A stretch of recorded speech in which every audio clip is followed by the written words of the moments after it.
सांगली येथील इंदिरानगर झोपडपट्टी खुनाच्या गुन्ह्यातील आरोपी जेरबंद। 8 जानेवारी रोजी सांगली येथील इंदिरानगर झोपडपट्टी येथे रवी रोहित काळे यास 2 इसमांनी धारदार कोयता चाकूने बसवून जखमी केले होते। सदर इसमास वैद्यकीय उपचारासाठी रुग्णालयात दाखल केले असता उपचारादरम्यान काळे यांचा मृत्यू झाला। तर सदर घटनेचा गुन्हा विश्रामबाग पोलीस ठाण्यात दाखल करण्यात आला।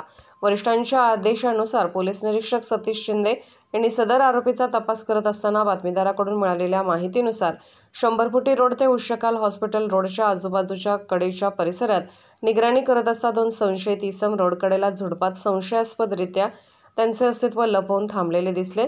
सदर इसमावर संशय येताच त्यांना ताब्यात घेऊन त्यांचे नाव विचारले असता रोहित सकट व विधी संघर्ष बालक यांच्याकडे रवी काळे यांच्या खुनाच्या अनुषंगाने चौकशी केली असता रोहित सकट यांनी त्याच्या सोबत असलेला विधी संघर्ष बालक यांनी मिळून रवी काळे यांच्याशी झालेल्या पूर्व वैमनस्यातून सदर खून केल्याची कबुली दिली।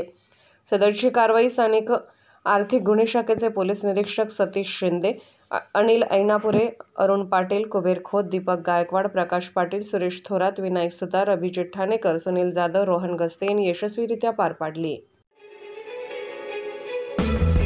आमच्या चॅनलला लाईक करा, सबस्क्राइब करा